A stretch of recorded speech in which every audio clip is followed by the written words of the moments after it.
Welcome to the Buckhorn Podcast. I'm Martelle, and with me always is Randy. What up, Randy? What up? Nothing. Nothing at all. Great Nothing. day. It's a beautiful day. It's nice out today. Little chilly probably for you. Nope. No, you like it? I like it. I'm enjoying the sun. I wore Just a little. sunglasses for the second time this year, I think. Yeah, it's a little below 70, but I like it. It's About 30 degrees below 70. I just looked at my phone. I was like, it says 54. Yeah, it's a little chillier than what I would personally like, but I don't mind it because the sun's out. Yeah, it's a brisk morning. Sun's out, buns out. So, that explains the lack of pants. Yeah. So, Assless chaps. yeah, it's a beautiful morning, as we said, and we don't usually record in the morning. No, today's a scheduling conflict. We've had that all week, Yeah. and so I think that's what we're going to talk about today. yeah, let's talk about our schedules and why they suck. So my schedule's pretty much been. My schedule hasn't changed much. My schedule is pretty the norm. I hit the gym on Mondays and Tuesdays, and Harley has practice on Tuesdays and Thursdays. Right. And I hit the gym on Wednesdays, off on Thursdays, hit the gym Fridays, soccer games Saturdays and Sundays. And that's been, and then the girls have dance Wednesdays and Thursdays. So, and that's why, and Thursdays have always been our rest day from the gym, just because that's the day we chose to, we hit the gym 4 days a week, so we just chose Thursdays as our rest day. But then it just so happened that dance ended up being the heavy day on Thursdays. So, and that's kind of our schedule. And we used to worked out that way. When we first started this podcast, we recorded on Sunday afternoons. We record on Sunday kind of afternoons. A set thing, and then that got tough because of my schedule. Because on Sundays, like Beth and I will take the boys, go to church, and then we go to her folks and her siblings and our nephews and nieces or whatever. We all do lunch or dinner together. Right. And I would come out here, record, and then go there. And then they started doing lunch instead of dinner. And so we moved to Tuesday nights. Well, now Huck starts T-ball for the first time ever. And almost all of his games are Tuesdays and Thursdays. Right. So next week it's not. So it'll work out. But yeah, my schedule just changed because of work. So my new job, Beth and I had this conversation last night. My old job was set 8 to 4:30, barring any crazy emergency. Mm-hmm. Well, I would get up. Beth would have the coffee ready. I just got to turn the button on. She would have my lunch packed and waiting on me in the fridge. I just throw it in the box and go. Basically, she did everything for me. Well, now, half the time, I could be working from home. Or I can be going to Cincinnati, or I could be going to Dayton. I could be going 4 hours in a day or 13 hours in a day. Right. So that changed my work schedule, and Diesel is going to town on that dinosaur femur. If you guys can hear that in the background. Yeah, that's his birthday gift. Diesel Boy, which you can see him on our Instagram, is eating a brontosaurus leg bone or something. It's a cow. It's either a cow or a pig femur. It's huge. He's really enjoying it. It's breakfast time. Yeah, he's had breakfast, and then he's This is brunch. Yeah, this is I'm surprised it's lasted this long, to be honest. Usually it's down to the nub that he's chewing on now, and that's the only thing left. And it's only been a week and a half or 2 weeks since his birthday. So he's getting older, so he's taking his time with it. Well, and he's got time. He doesn't have a schedule. No, he's kids. schedule. The kids in the sports thing, this is new to me.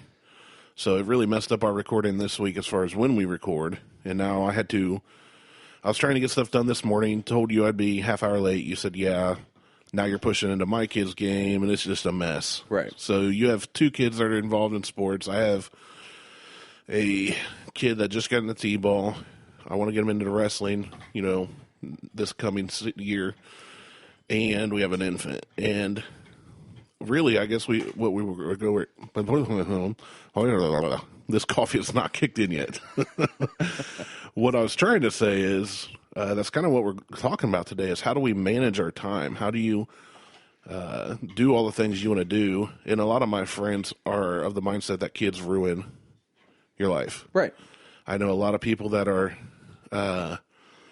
of the camp that kids keep you from doing what you want to do, or they hinder your goals, your dreams, your toys, whatever you want to buy. Yep. Well, and this goes to something that, so last week we were over at Aaron, and we recorded with Aaron and Drew. Yeah. So as KamiWaza. everybody hears this week, next week's show will be about common sense, and we were with KamiWaza, and that is a great show. I'm actually in the process of editing it now, so that'll come out 2 days earlier. We're going to release that on the same time they're releasing there, so it'll come out on Monday, the 20th, I believe, at 5 a.m. So that'll be a little different release schedule for that one, speaking of scheduling. Right.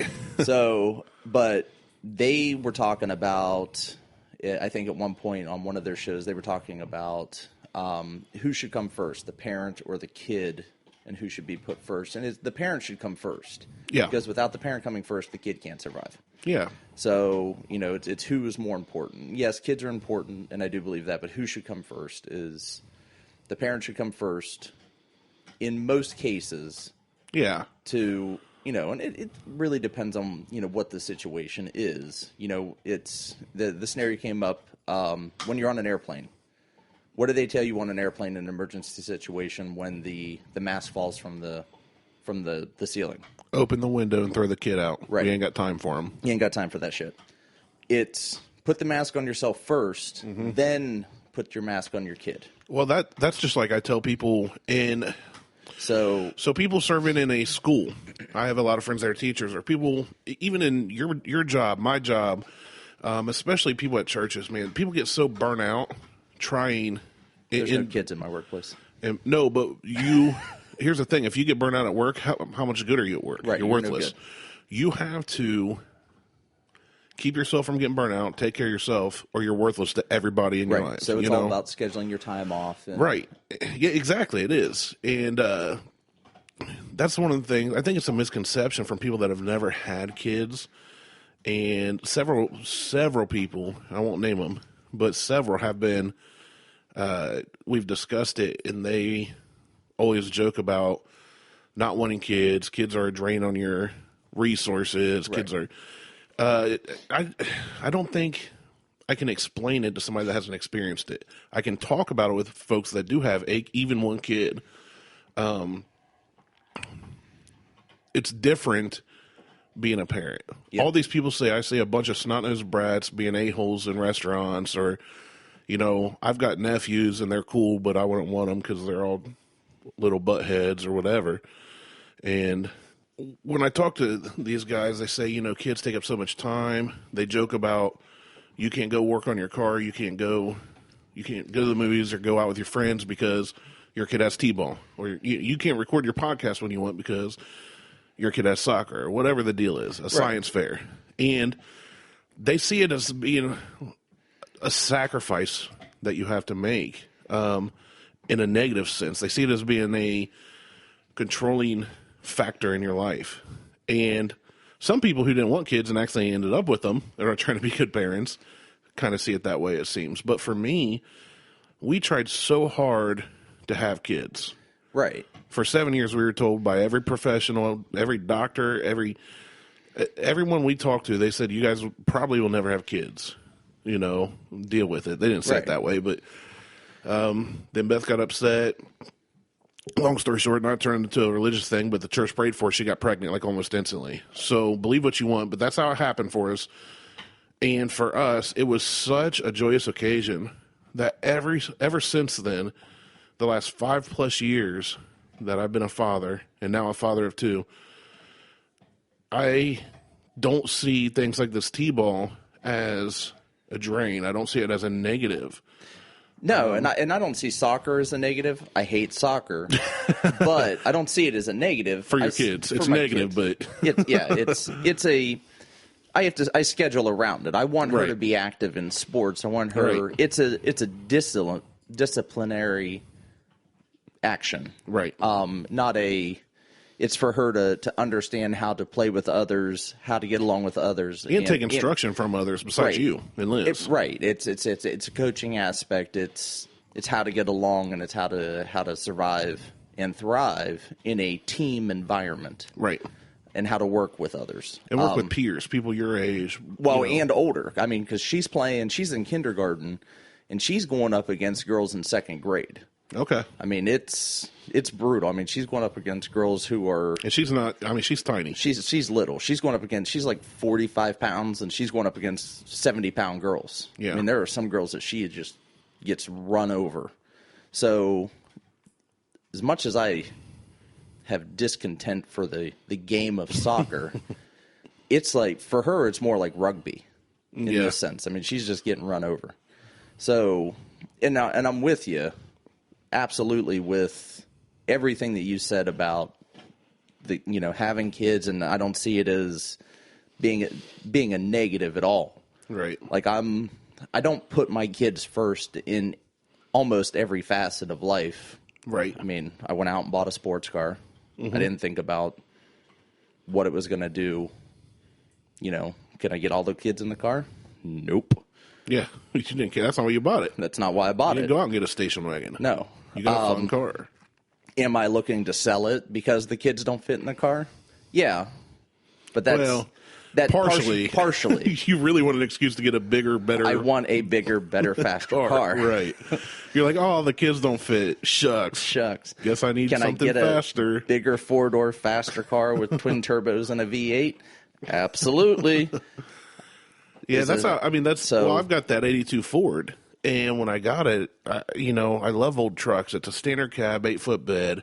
It's something you don't see on the road every day. Right. And, when I got it, Beth was kind of skeptical, and she was like, we can't get all the kids in it.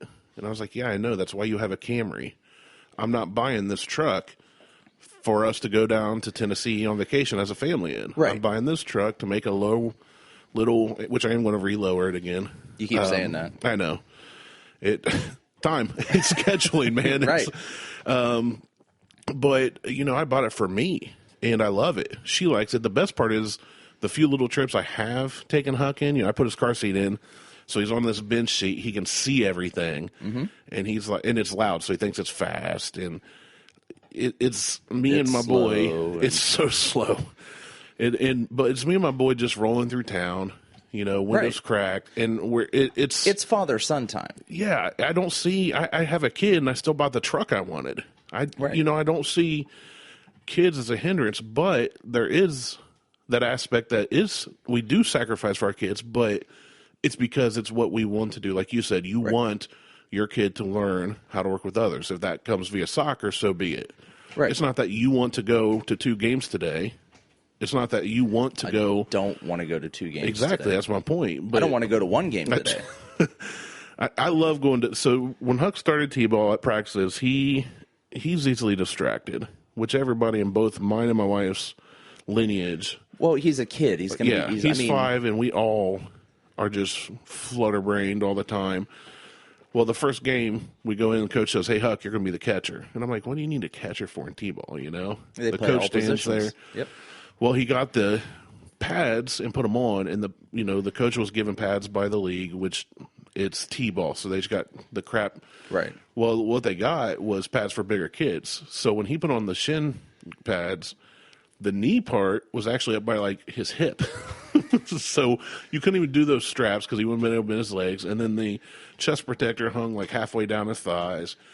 And the funny thing was the helmet was like small. It was like for a baby doll. No. So he wore his batting helmet, which has a face mask. And he goes running out there, and he's kind of he can't really move. But man, every single play he got so excited when they threw the ball in, he'd run and get it and try. He'd stop it. Just because I taught him, you don't let anything go by you. No matter what position you're playing, your job is to not let the ball get past you, whether it's hit to you, thrown to you, whatever. Knock it down. At the very least, stop the ball. So he's out there and doing a good job. He'll get the ball put on the tee.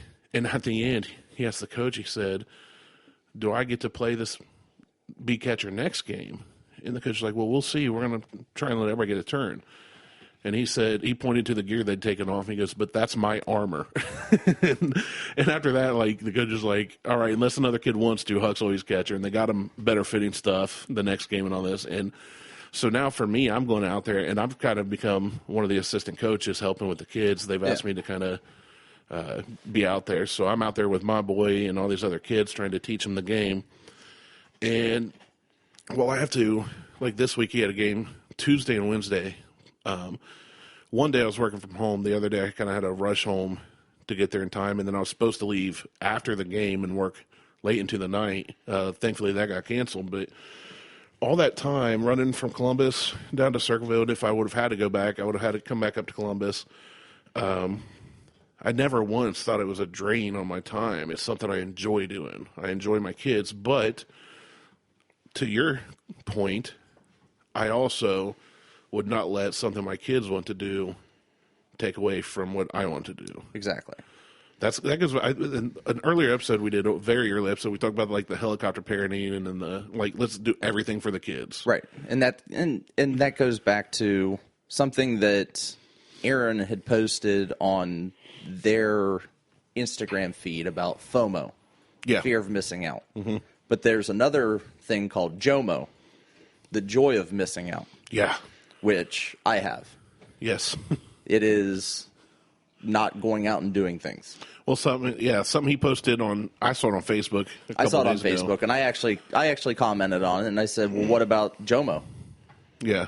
Which is, like I said, the joy of missing out. The idea of not going out, seeing people going out and doing these things, and you just sitting back and going, I am glad I'm not doing that. I'm happy that I'm sitting here and I'm not going out and doing those things. Yeah, another thing that he posted, though, was, talking about yes versus no. Right. Yes is a debt. When somebody asks something of you, whether it's your kid or a coworker or a friend, family, whatever, and you say yes, you're now indebted to that person for whatever it is. For whatever it is, yes. When you say no, it's a credit. It's a saving. So it's instead of you owing somebody because you agree to do something, when you say no, you have that time still. Right. So you said yes to your kid playing soccer. Now you're indebted to her to get her to these games and all this. You made that choice. Now, I think that's a right call in this situation. But you and I both said yes to this podcast. You and I both said yes to the gym, blacksmithing, my music, the other stuff we do. Yep. And when it all comes together, you look at the bank of your time in your life. And I was thinking about on the way out here, me texting you and saying, hey, I'm running late. I'll get as soon as I can. You said, hey, that's not going to work well. Crap. Now I had to, because I was indebted to you to be there at the time I said. So instead of getting here in an hour from when I messaged you, I got here in like 40 minutes. I did my best to push it back to where, and that was because I said yes. I set a time, and I was then in debt to this show. Had I said no, we wouldn't have recorded today, or at least this time today. Right. We would have been relaxing. I would have been sitting at home, probably still not showered, screwing around, playing games, playing with my boys, whatever, drinking my own coffee, which is just like Folgers or whatever. We got it for free. So it's not good. This isn't great either. So yeah, it's not bad. It's a Dunkin' Donuts. Yeah. It could be better. Yeah. But when I said yes, when we said yes to this podcast, we're kind of in debt to each other and to our listeners. And when Aaron posted that, when he said, when you say yes, it's a debt. It's a debt. It absolutely really is. Hit me. And I read through the post. I actually read through it 2 or 3 times because he went more in depth. But driving out here, I thought about that and I was thinking about, man, I'm rushing out here. I'm trying to get here safely but quickly. And I got to rush back. Well, I don't have to rush back now. You have to rush out of here to go to a soccer game. I've got a wedding later today to go to out 45 minutes away from our house. It's like an hour and 15 from here. And I just started thinking about time and scheduling. So with my new job, there are days that I work 13 hours. There are days I work 8 hours, Mm-hmm. It's hard to explain to people why you do what you do when they do things different. You go to the gym 4 days a week. I don't. Right. So you go, well, I'm taking off from the gym. You don't go to the gym. What do you got going on? You know, we've all got to make our own schedules and maintain our time our own way. So we've got to,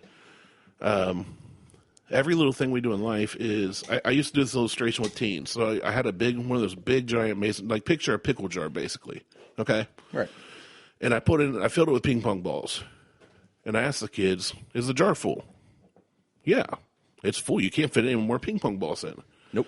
So then I'd get out a sack of marbles and pour marbles in. Of course, they'd kind of, I'd shake it around. They'd settle around ping pong balls.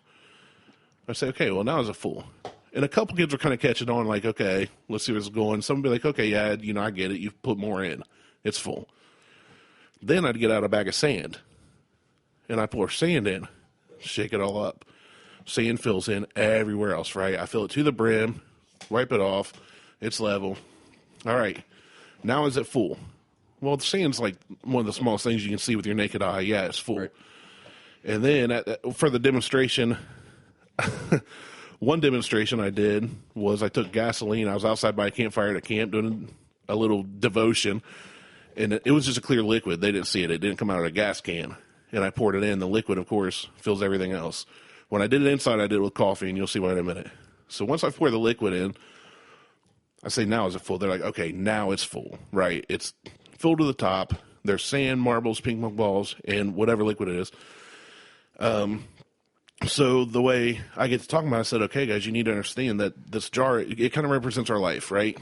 We can put so much into our lives. We can invest so much into us and who we are. The ping pong balls are the important things. That's your faith, your family, your ambitions, goals, dreams, your job, your career. You know what I'm saying? It's the things that make up who you are as a person. The right. things that you would give up all material things for. These are things that you believe in. The marbles are the things you like. It's your sports. It's your music. It's your foraging. Whatever it is you're into. Going to the gym, your car, your fun stuff, your friends. But it's not those things that are top priority. It's kind of that second tier. And then the sand is just all the crap. It's the getting flustered and frustrated because somebody said something to you. Or you saw someone on Facebook you didn't like, or somebody cut you off. Or it's that fact that you keep going to Susie's soccer games, even though she's been injured, and that bothers you because you can do that. Whatever it is, it's the crap that drains you. It's that debt on your time. And then I'd start talking, and I would kind of start BSing about life. And I'd keep going until somebody would inevitably raise their hand, or I could see it on their faces. They're wondering what the liquid is. And originally, with whether I use coffee or Ale8, which is a ginger ale that I love, or whatever, somebody'd say, well, what's the coffee for, or whatever. And I'd say that just goes to show that no matter how busy you get, there's always time for a little coffee with a friend. Right. Take time to slow down. You can still fit that in. It was kind of like one of those kind of neat moments. And when you use the gasoline, you just set it on fire. So here's the thing with the gasoline. So we're by this bonfire. It's a pretty big one. I've got like 150 kids at this camp. I'm in charge of doing the nightly, like the last eve of the night. And so I pour the gasoline in. Some kid asked. It looked like water. It was like clear to them or whatever from where, it's midnight. And the way I did that was the gasoline represents Christ. We fill our life with so much other stuff that's important to us. We put Christ in as an afterthought and go, he can fill in all the cracks. And I threw that jar on the fire, and it kind of like, kind of sizzled and some stuff. Ping pong balls started popping, which I didn't think about.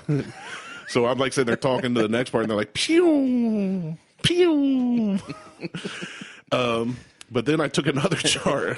And Christ fired back. Right. We're kind of going to get a little off topic, but I'll make it quick. So I took another jar, and I said, what if we put Christ in first? I felt like half full of gasoline, and then threw in a couple ping pong balls and marbles and a little bit of sand.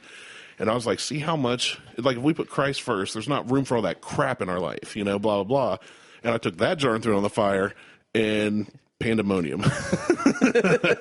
It wasn't like it was safe. I had guys like the other people working the camp. I made them all aware. My cousin had a garden hose, a bucket of water, a fire extinguisher. But I didn't tell any of the students or any of a few of the higher staff. It made an impression, and nobody died or even got sent shares. All the kids were a safe distance away.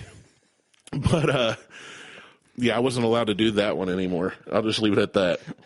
It made a big bonfire into a almost fire department coming out bonfire. Nice. But yeah, so you think about it though. You take that jar and think about, okay, this is how much time I have. So for most of us, let's say adults. I'm not saying with kids or without kids, just adults. Right. Those ping pong balls are our close friends, our family. You know, maybe our parents or our cousins or aunts and uncles, friends we grew up with. Like we talked lifelong friends on a previous episode here. Yeah. It's the things that are near and dear to us, the things that we would sacrifice great things for, maybe even lay down our life for. For those of us with kids, that may be our kids. And when I say sacrifice, I don't mean, oh, I'm going to do whatever they want. I mean, I would take a bullet for them. Yeah, I would, absolutely. So those ping pong balls in that jar are going to take up a lot of space per ping pong ball, but they should. So it's really a prioritization thing. You got to figure out what your ping pong balls are, right? Mm-hmm. And then the marbles are the next tier. So I want the fast car, but if I have to pull a ping pong ball out, is it worth it? I want a big fancy house or whatever it is, a remote control drone or whatever you want to spend your time, resources, money on. Is it worth getting rid of? Well, whatever. I might have to take some ping pong balls out if I could get a helicopter. That'd be sweet. But you got to think about it. If I've got this much time, what am I willing to sacrifice to get those marbles? Or do I say, you know what, the ping pong balls are the most important to me. I'll fit in the marbles where I can. Right. So for me, my ping pong balls are my wife, my boys, my folks, my brother, and all this. The job for me falls into the marble category. Because in the end, I used to, my career was once, long before I had kids, was a ping pong ball. Mm-hmm. I would do anything to try and make more, climb the corporate ladder, blah, blah. And I was moving up in banking. I didn't even start, most bankers I know start as tellers, work their way up. Right. I started as a personal banker from previous sales experience when I got into banking. So I was already on the platform, at a desk, working loans, making deals. And I was working to make that incentive and to not, I hated meeting sales goals. I wanted to be one of the best. So I got to where I would be, I think because when I was really putting in effort, I'd be top 5 in the region. Because every month you get a report of the whole region, who's done how much in sales, how much in credit cards, blah, blah, blah. Right. So I always want to be up top. So I would constantly push for that, and stuff would, of course, break down, fall through the cracks, deals would get lost, and I'd come home just miserable. And it got to a point where it was starting to affect my marriage because I was letting that be a ping pong ball.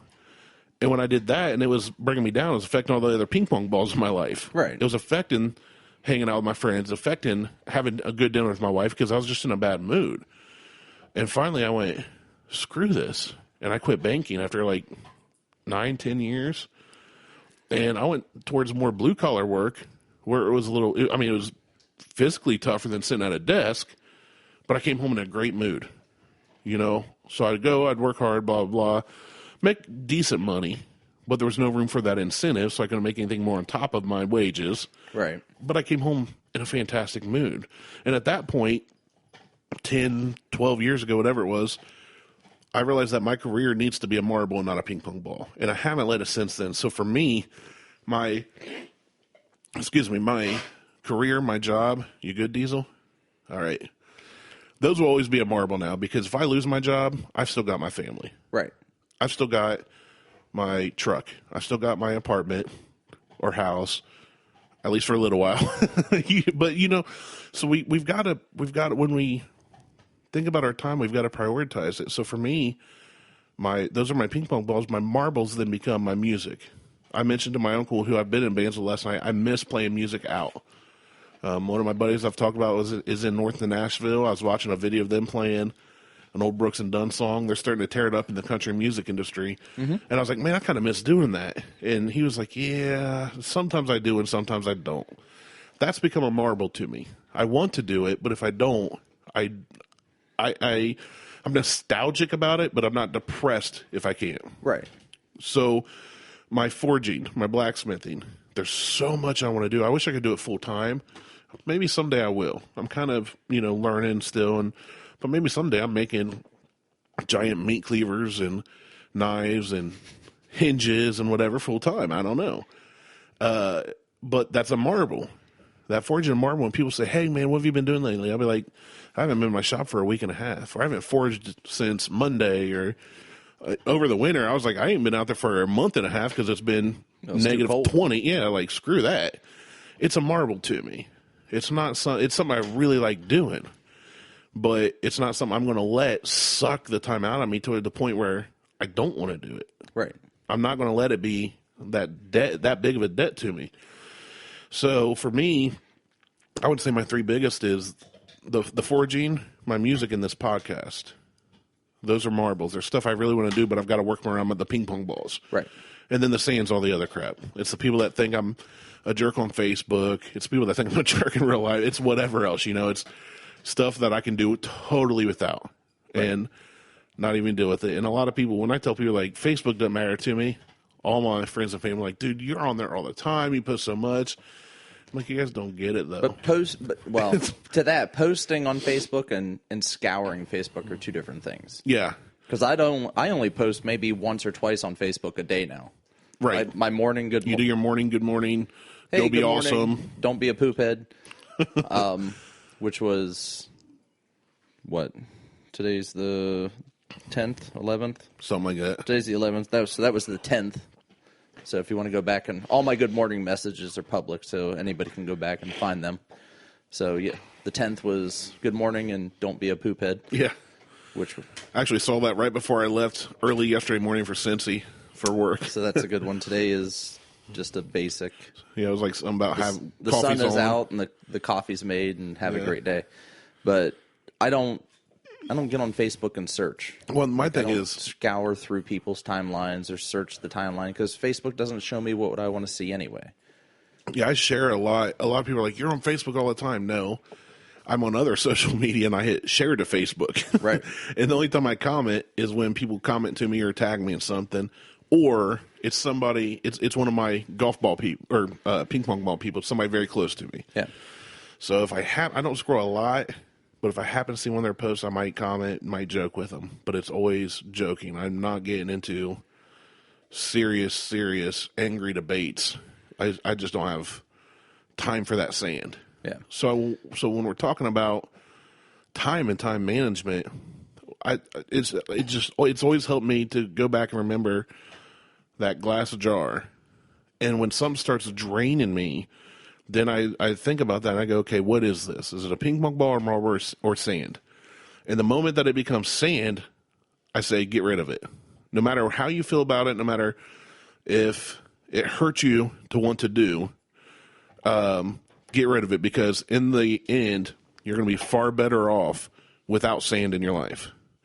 Imagine if you could get rid of all the sand in the jar and fill it with all the coffee in the world, or LA whiskey, whatever it is you want to drink. Right. Anything but LaCroix, basically. Because that's just going to ruin your ping pong balls. But imagine if you had no sand in your jar. So you're just full of the ping pong balls, the stuff you absolutely live for and die for, the stuff you love more than anything in the world. And then all the marbles you have, all the fun stuff you want, or maybe you got a few marbles missing. I have a few marbles. But then instead of sand, you've got all that extra time for coffee with friends. Because you're not worried about the drama. You're not letting those things affect you. I'd be a billionaire. Well, honestly, I think one of the things you've done, you've taken control of something in your life that you decided one day, I'm going to start every day positive. Yeah. And people, for the longest time, went, dude, this is weird. Stop. Well, like, you're an angry elf all the time. Quit posting. We know you're kidding, or we know somebody's hacking your account. People are like saying, this is not Martelle. So it's still a debate. Am I being positive, or is it the ultimate troll? Sarcastic, yeah. It's still chicken or the egg. Which one is it? Is it am I being super positive in the morning and starting off my day super positive, or am I being the ultimate troll by posting a good morning message every single morning?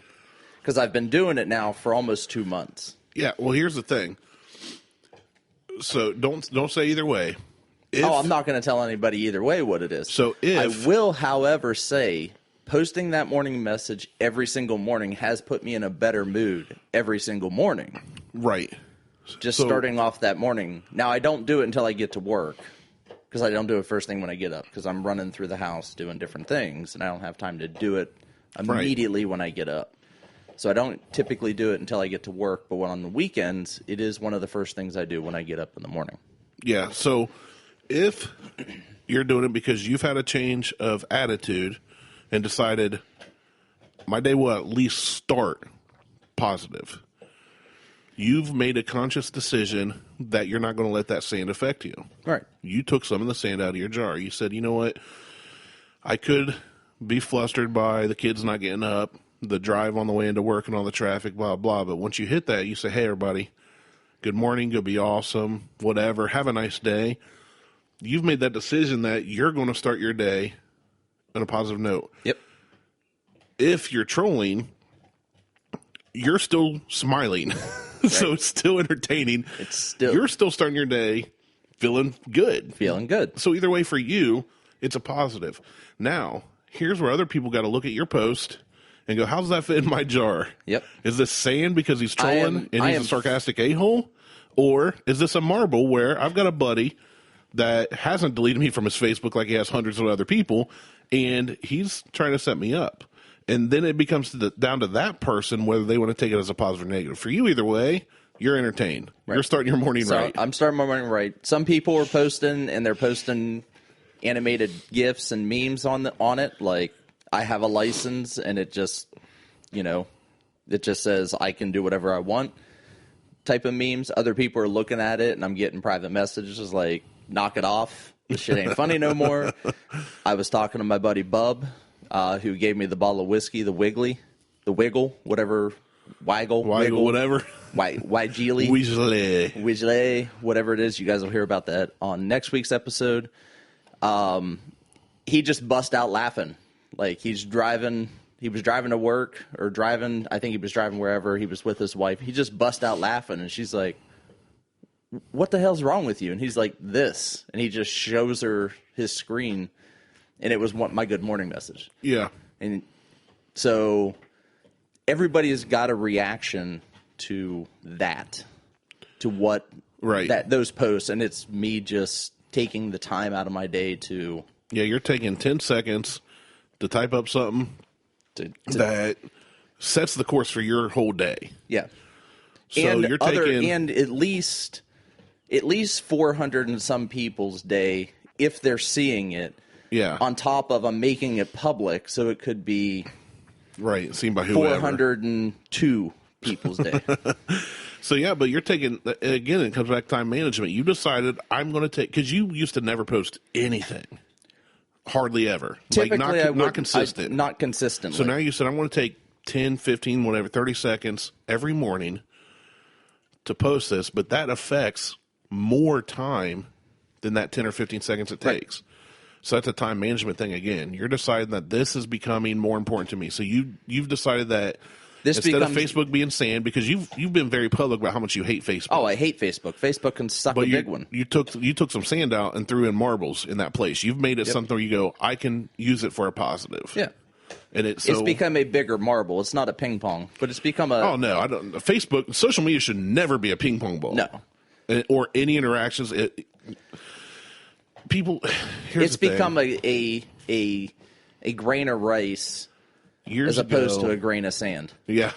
It's slightly bigger. It's slightly a clump of sand than what it typically would be in my life. I had somebody who they're a relative of mine. We're not as close as we used to be, just because we live far apart. We both have families. Blah blah blah. So, a birthday rolled around. I didn't say happy birthday. Months later, I get on Facebook, happen to see somebody else's birthday. I said, hey, happy birthday. Well, then this cousin messaged me and said, they're not even family. Why do you tell them happy birthday when you didn't tell me happy birthday and blah, blah, and got all huffy, puffy, pissy about it. And I went, you know what? Good point. I won't tell anybody happy birthday again. And since that day... 8, 9, 10 years ago, I have not said happy birthday on Facebook, but maybe 3 or 4 times. And it's like Beth or my mom or, usually I see even my close friends, I'll see everybody else says happy birthday and you see that whole list. Yeah. And I'll just post a GIF like, you okay, Diesel? Good Lord, bud. I'll just post a GIF like, I'm with her or what he said or, I'll click like on it so they know I've acknowledged online it's your birthday. Those that are real, real close to me, I try to call them or text them or go have dinner with them or something. Right. Because to me, Facebook friends, quote, I'm air quoting, people can't see, are sand. Oh, absolutely. Or it means so. Facebook it's friends just stuff means I don't. Nothing. Yeah, and I've met a lot of people, and a lot of them may listen to this show. Some have told me they do.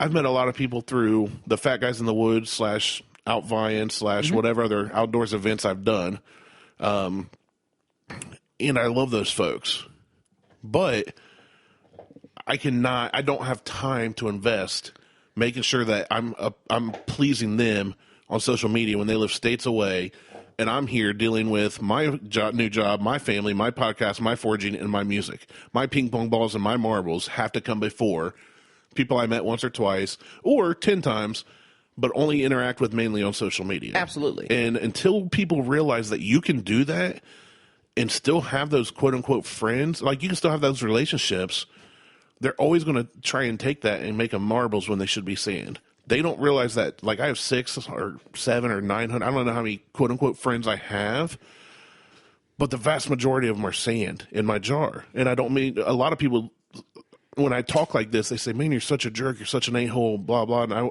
I look at them and I go, guys, I'm just being real with you. Most people would not say this to you. You only mean so much to me. I have one guy that was trying to troll me, and he wasn't even my friend. He blocked me, unblocked me. I talked about him before. Right. And then he was like, man, why are you so confident or why are you so, I forget how he said it, but basically thought I was coming across as aggressive and attacking, and other people jumped in and was like, no, Randy's just confident and Randy's just being honest. Like, you're somebody I met, I think I might have met the guy once in person, but he's like friends of friends of friends kind of thing. Right. And anytime I'll post on somebody's post, he would comment or he'd try and troll or he'd try and bring in something that had nothing to do with the post to try and get me upset. And every time I'm just like, I basically am saying, you're sand. I don't need you here.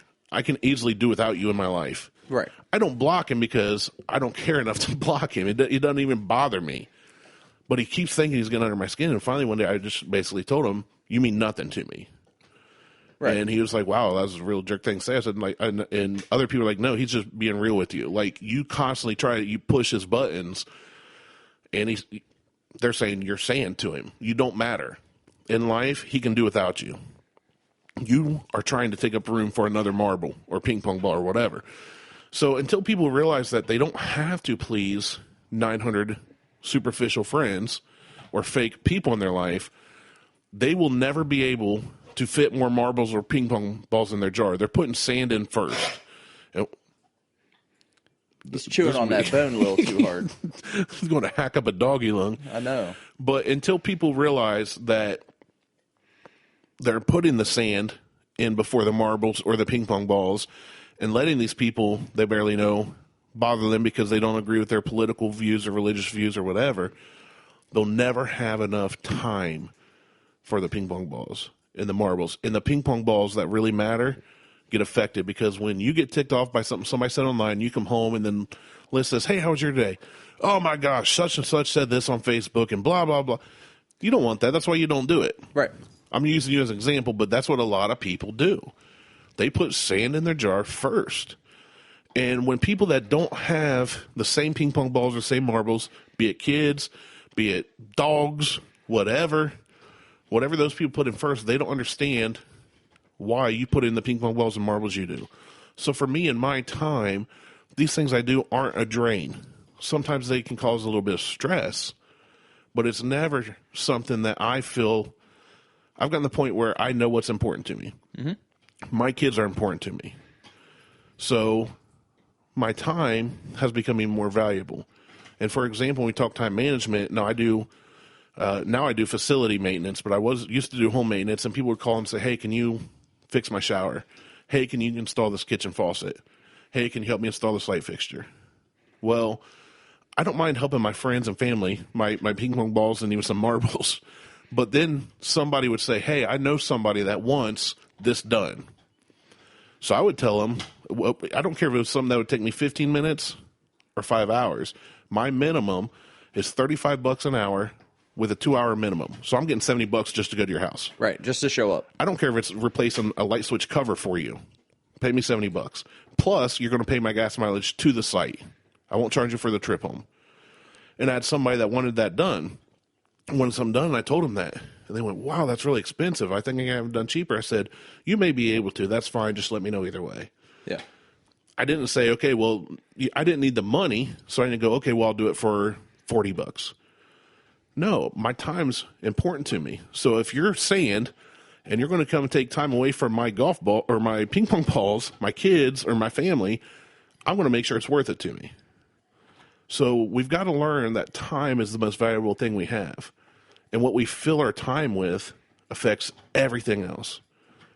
So when we choose to fill our time with our kids' sports, it does have an impact on everything else. Right.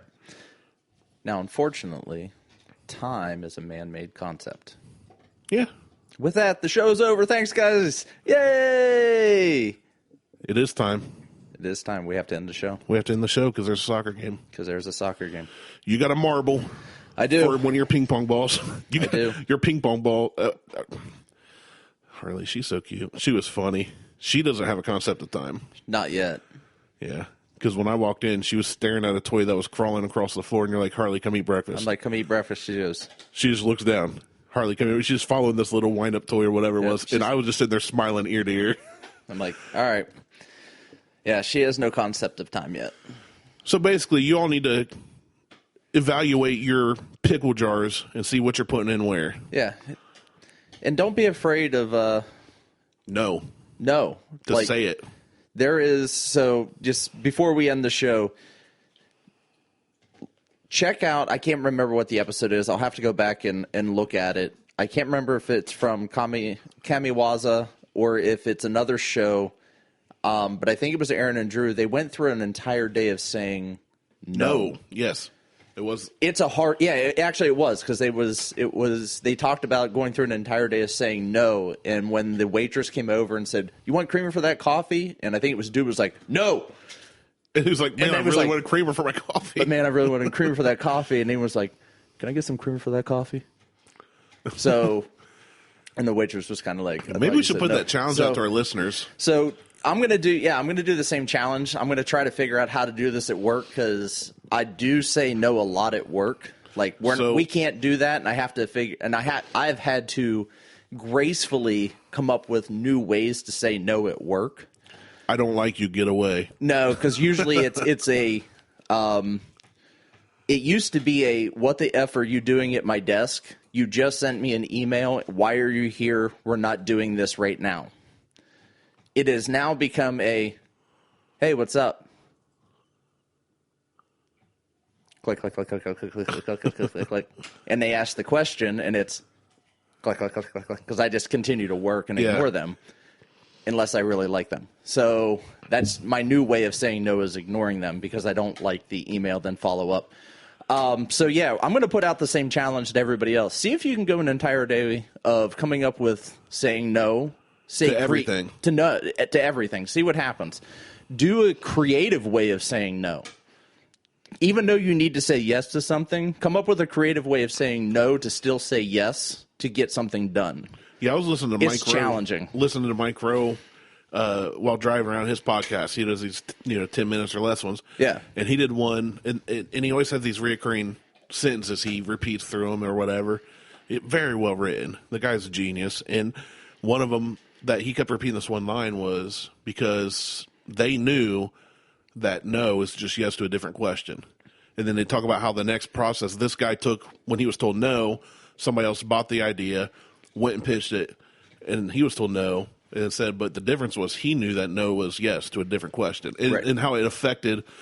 So I'm with you. I think we both need to challenge people to do it and let us know. And it's going to be tough for those of us with kids. Right. Daddy, can I have something to eat? No. Well, I tell the girls no all the time, but yeah, but you don't tell them no all the time, like for a whole day. Oh yeah, like Daddy, my foot's cut off. Can you take me to the hospital? No. Figure it out. You're 5. Call 911. So, anyway, that's the show today. Check us out on Facebook, Instagram, and the Twitters. Google, Tweetstagram. There we go. There it is. Next week's episode is a good one. It'll be on Common Sense. It's already recorded. I'm already in the process of editing. It'll be probably about an hour 20 to an hour 30. It will start out a little different because it will start out with Aaron introducing the show.